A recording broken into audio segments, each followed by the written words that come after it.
Hi, and welcome to City Happenings. I'm Mayor David Black. Papillion City Administrator is honored for his leadership, forward-thinking, and common-sense approach. The annual Holiday Luncheon is coming up the first Saturday in December. The Community Foundation Director fills us in. And we introduce you to the State Library Association's Paraprofessional of the Year.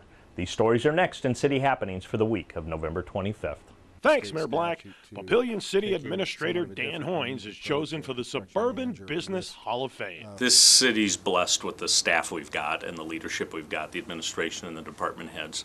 And when we talk specifically about city administration and city administrators, there's actually a national accrediting organization, and you can become a certified city administrator. There's only 7 or 8 in the entire state of Nebraska. City of Papillion has 2, Dan Hoynes and Chris Myers. True professionals. Dan's a very humble person. A lot of people don't even know him because he doesn't want to be out front. But he is in some ways is the heart and soul of, I think, a lot of the greatness that Papillion gets recognized for. A lot of times I think elected officials get too much credit. We should take the blame, but I think we get too much credit. It's the professional staff that Papillion has, and that's led by Dan. People that know him or don't know him, I guess, he is probably one of the best people I've seen at negotiation. And when I say that, I'm not saying it in a negative way. If there is an issue to be dealt with, he will not run away from issues and hard decisions. But he always comes to the table trying to figure out a win-win for both sides. And he starts out with a bias towards, yes, whatever this is, we can get it done. How do we get it done that works for both? He always starts his conversations with that like that. And more times than not, both sides will walk away saying, this was a good thing. And that's whether it's the smallest issue that comes to his table. It could be a personnel issue he's got to be facing, or it could be a conversation with a major developer bringing a multi-million-dollar development to Papillion. It just creates a great environment of cooperation. And that attitude of negotiate and start with yes, negotiate a win-win and start with yes, has trickled down to our planning department, our building department, a lot of our other departments. And a lot of the great development we've gotten is because of the culture we have in planning and building. That's coming from Dan's culture. The other thing that I appreciate about Dan is he's been consistent in who he is across 3 mayors, I think, how many elected officials, and surprisingly, it's not a job he wanted 10 years ago. He was the police chief, but the city was going through a pretty big transition, and for the sake of staff, really, and the city, he loves the city. It was more of one of those, I don't really want it, but I think I need to step in, and we're blessed that he stepped in.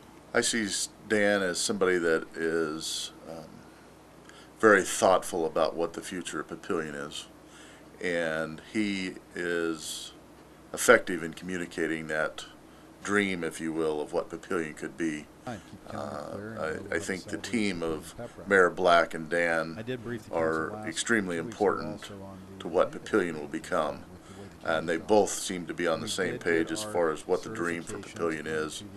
And I guess as the newspaper publisher, I'm just excited to be along and be able to tell that story as things develop. I think without Dan's leadership and certainly the direction that has been set by the city, the roadmap, if you will, that is what put, as we looked at the nominees for the Hall of Fame, the city of Papillion jumped to the top with things happening. Sac Credit Union moving their headquarters here, Fidelity. Obviously, there's a lot of projects on tap, and we've seen a lot of growth with Shadow Lake and Market Point, and the downtown area is starting to pop now as we see things happen there.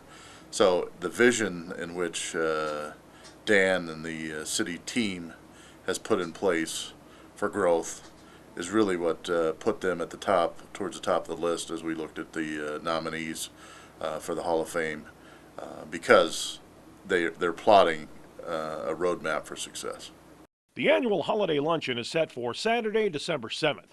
Now, the luncheon means more than just celebrating the holiday at a public event. Because the proceeds of the Holiday Luncheon directly benefit Winter Wonderland, we are able to do Winter Wonderland because of the money that we raise at the Holiday Luncheon. So they really go hand in hand, and we continue to have good people come out every year for the Holiday Luncheon, so we have a really good turnout.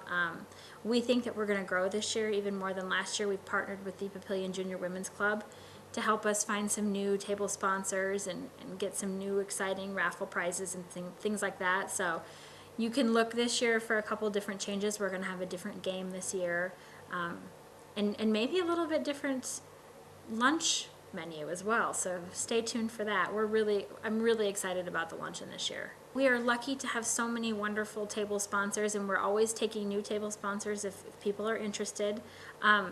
The table sponsor generously offers to decorate the table, so they decorate it with their own unique theme, and then they help serve the table. Everything is buffet style, so there's not too much work to that, but helping their table participants. And they can either sell the tickets themselves, or we can sell the tickets for them if they want to say, hey, I want to decorate a table, but I don't have time to sell the tickets. Well, we can sell your tickets if you want to decorate the table. And on the flip side of that, in the last 2 years, we've been offering to decorate the table if they want to just buy the tickets. So if you have a table that you want to sponsor and you want to say, hey, I want my name on this table, but I don't have time to decorate it, the foundation will decorate it for you, and you can have all the tickets. So we're trying to make it more accommodating. We know how busy people are, and decorating the table and serving the table is a big undertaking. So we just really appreciate all the support we get. It's a beautiful luncheon. The Sump Library boasts having the state library's Paraprofessional of the Year. Oh, it's a really great honor. Here's my great plaque right here. But Paraprofessional of the Year is a really pretty good big honor because the paras make up most of the library staffing. It's anybody that doesn't have a master's degree in library science. So there are a lot of us, and to be honored at the Nebraska Library Association conference as a Paraprofessional of the Year is quite a big honor. Robin actually kind of gave me a little heads up about 2 weeks before the conference that award I was going to get that award, and she wanted to know if I would like to invite a family member along when they presented the award to me.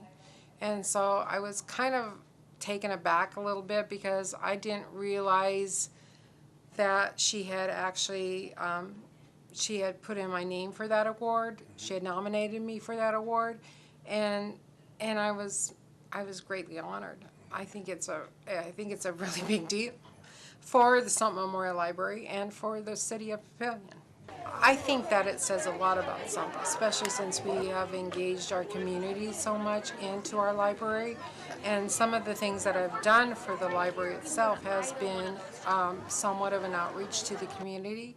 I do in April and May of every year, I do a storytelling to the 4th graders of the Papillion schools.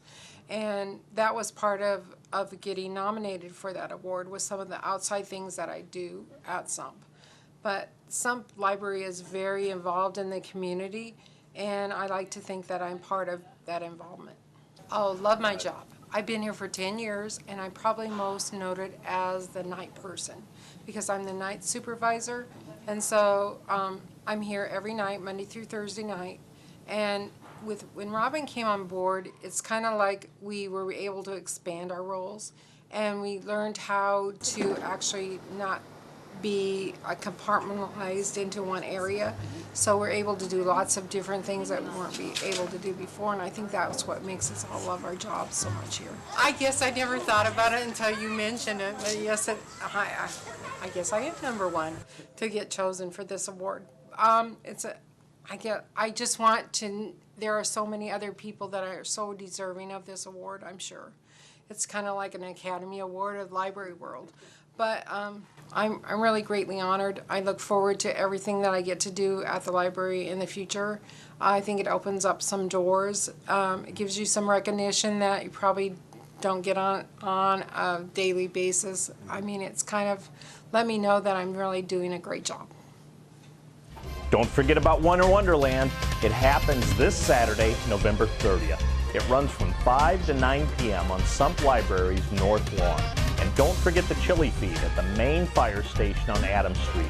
That runs from 5 to 8 p.m. and offers a bottomless bowl for $5. That's just one of the many events in the city, and there are lots of ways to stay up to date with what's happening in Papillion. You can find us on Facebook, follow the City of Papillion on Twitter, or even watch our YouTube channel. There's also the new City app. It's available from the Apple App Store and the Android Marketplace. And of course, information about all of our departments and programs is available on our website. For more about Papillion, go to www.papillion.org or just call the Mayor's Hotline, 402-827-1111. Thanks for watching.